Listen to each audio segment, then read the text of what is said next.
Hello students, myself Suman. Welcome to my YouTube channel Study with Suman. Today in this video, I'm going to explain class 8th as history of NCERT pattern. History chapter number 5, जब जनता बगावत करती है 1857 और इसके बाद। आज का हमारा क्वेश्चन है 1857 के विद्रोह के लिए कौन सी राजनीतिक परिस्थितियां उत्तरदायी थी, यानी कि उसके राजनीतिक कारणों का वर्णन कीजिए। इसका उत्तर है 1857 के विद्रोह के लिए मुख्य रूप से निम्नलिखित परिस्थितियां उत्तरदायी थी। मतलब क्या थी? इन्हीं कारणों से ये विद्रोह हुआ। फर्स्ट है नवाबों तथा राजाओं की शक्ति का छिनना। 18वीं सदी के मध्य से ही राजाओं की ताकत छिनने लगी थी, साथ उनकी सत्ता और सम्मान दोनों ही समाप्त होते जा रहे थे। क्यों? क्योंकि अंग्रेज जो थे वो उनके हर फैसले में दखल अंदाजी करने लगे थे और उनसे उनकी ताकत और सत्ता जो थी वो छीनते जा रहे थे।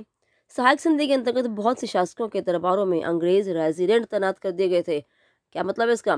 कि राजाओं के दरबार में एक अंग्रेज प्रतिनिधि को ब्रिटिश सरकार ने नियुक्त किया गया और वो सरकार को उस दरबार की हर कार्यवाही की जानकारी देता था और इसके साथ साथ उस दरबार में की कार्यवाही में वो हिस्सा लेता था और जो चीज़ उसके विरुद्ध होती थी, यानी कि ब्रिटिश सरकार की नीतियों के विरुद्ध होती थी, वो उस चीज़ को करने नहीं देता था। यानी कि हर चीज़ में उनकी दखल अंदाजी शुरू हो गई थी।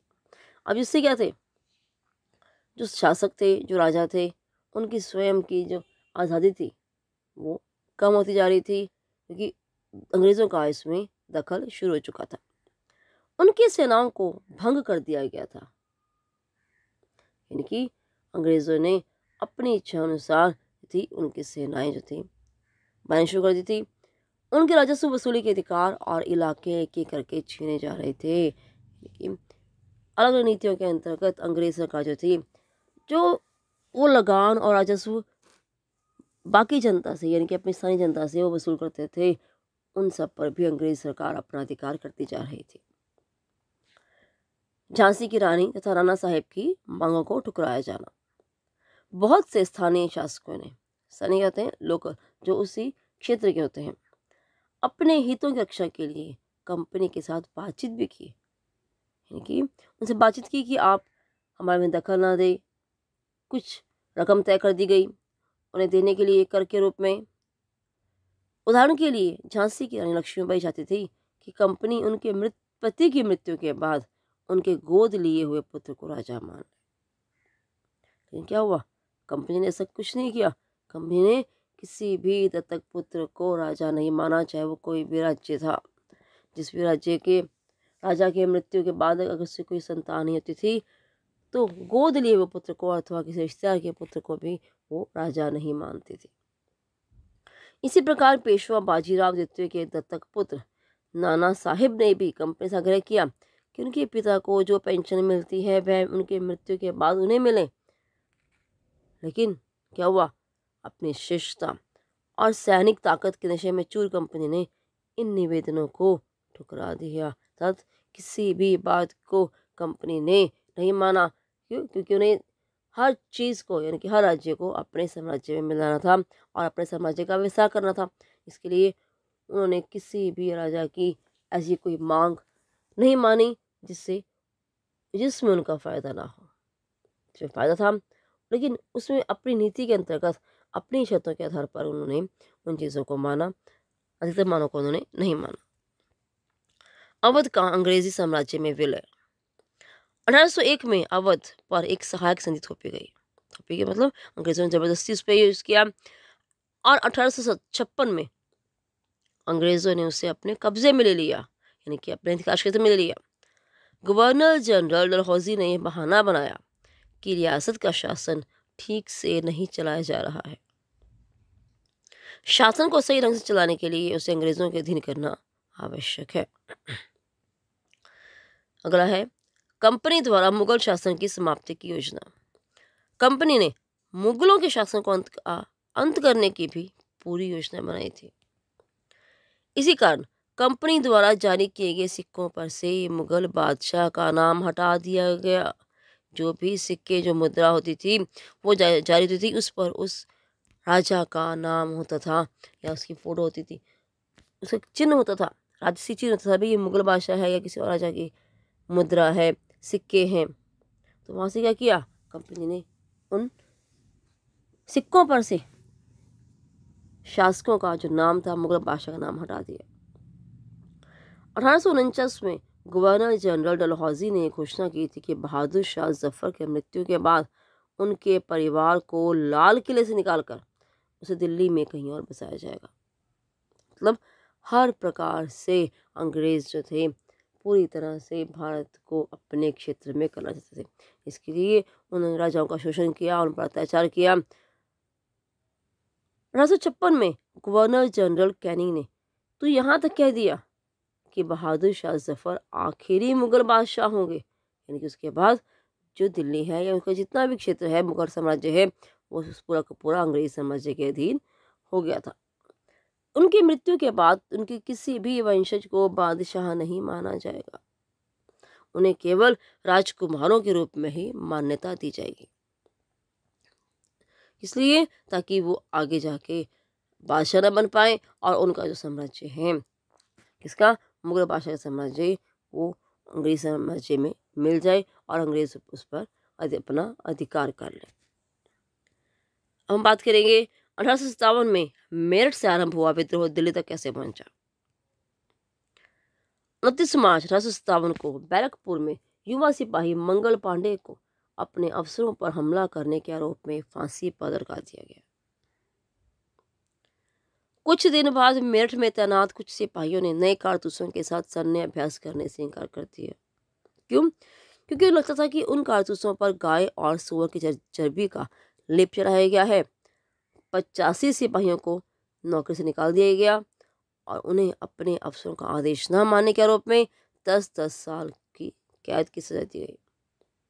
यह 9 मई 1857 की बात है कि जब भी किसी ने भी या किसी भी सिपाही ने विद्रोह किया, अंग्रेजों ने उन्हें क्या कर दिया, जेल में डाल दिया। क्योंकि उस समय ऐसी बातों से भारतीय सिपाहियों की धार्मिक भावनाओं को चोट पहुंची थी। हम बात करते हैं मेरठ में विद्रोह की। मेरठ में तैनात अन्य भारतीय सिपाहियों की प्रतिक्रिया बहुत जबरदस्त रही। 10 मई को उन्होंने मेरठ की जेल पर धावा बोलकर वहां बंद सिपाहियों को मुक्त करा लिया। उन्होंने अंग्रेज अफसरों पर हमला करके उन्हें मार गिराया और उनकी बंदूकें और हथियार अपने कब्जे में ले लिए।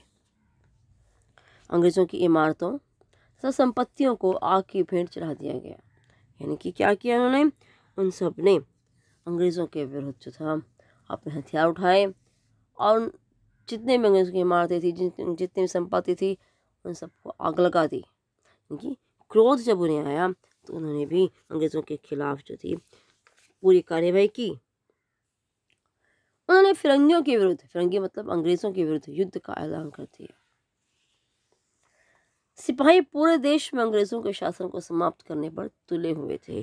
अर्थात क्या था, वो सभी ये चाहते थे कि अंग्रेजों का जो शासन है वो भी यहाँ से खत्म हो जाए। विदेशी शासन मुगल सम्राट बहादुर शाह जफर को सौंपना चाहते थे।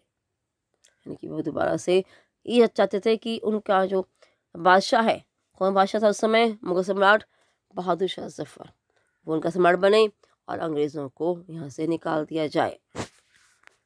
अब विद्रोह की आग मेरठ से दिल्ली पहुंची। 10 मई की रात मेरठ के सिपाहियों की एक टोली, ये ग्रुप, घोड़ों पर सवार होकर मुंह अंधेरे ही दिल्ली पहुंच गई। मुंह अंधेरे की अर्ली मॉर्निंग, बहुत जल्दी सुबह। जैसे ही उनके आने का समाचार मिला, दिल्ली में तैनात टुकड़ियों ने भी विद्रोह कर दिया। टुकड़ियां यानी कि जो सिपाही तैनात थे दिल्ली में, उन्होंने भी अंग्रेजों के खिलाफ विद्रोह कर दिया। यहाँ भी अंग्रेज अफसर मारे गए। विद्रोही सिपाहियों ने हथियार तथा गोला बारूद अपने कब्जे में ले लिया और इमारतों को आग लगा दी।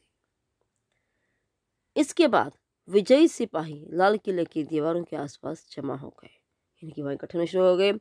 वे बादशाह से मिलना चाहते थे।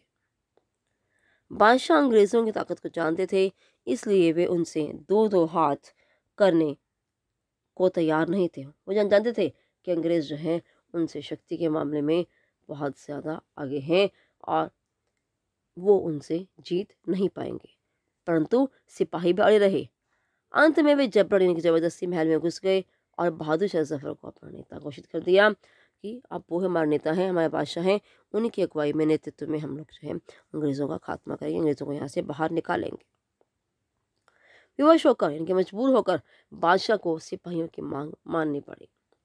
उन्होंने देश भर के मुखियाओं और शासकों को चिट्ठी लिखकर अंग्रेज़ों से लड़ने के लिए भारतीय राज्यों का एक संघ बनाने का आह्वान किया। क्या मतलब कि सभी राज्य जो हैं, भारतीय राज्य, वो सभी अंग्रेज़ों के खिलाफ लड़ने के लिए एकजुट हो जाएं, इकट्ठे हो जाएं, ताकि इकट्ठे होकर पूरी तरह से उन सब अंग्रेज़ों को यहाँ से बाहर निकाल दिया जाए। अंग्रेज़ों से पहले देश के एक बड़े हिस्से पर मुगलों का शासन था। अधिकतर छोटे शासक और रजवाड़े मुगल बादशाह के नाम पर ही अपने इलाकों का शासन चलाते थे। ब्रिटिश शासन के विस्तार से भयभीत ऐसे बहुत से शासक भी ही चाहते थे कि देश का शासन फिर से मुगल बादशाह के हाथ में आ जाए, ताकि वे अपने इलाकों का शासन बेफिक्र होकर चलाने लगे, यानी उनका शासन है उन्हीं के पास रहे। अंग्रेज़ों को ऐसी घटनाओं की उम्मीद नहीं थी। उन्हें लगता था कि कारतूसों के कारण पैदा हुई उथल पुथल, यानी कि उस समय जो ब्रिटिश सिपाही थे, जो भारतीय सिपाही थे, जो अंग्रेज़ों के खिलाफ हो गए थे, जो उनके मन में एक क्रोध था, एक आवेश था, कुछ समय बाद शांत हो जाएगा, लेकिन ऐसा नहीं हुआ। परंतु जब बहादुर शाह जफर ने विद्रोहियों को अपना समर्थन दे दिया, तो स्थिति एकाएक बदल गई और विद्रोह शुरू हो गया और धीरे धीरे ये पूरे उत्तर भारत में फैल गया। उम्मीद करती हूँ स्टूडेंट्स कि आपको यहाँ तक अच्छे समझ में आ गया होगा। Do like, share and subscribe my YouTube channel Study with Suman. Thank you.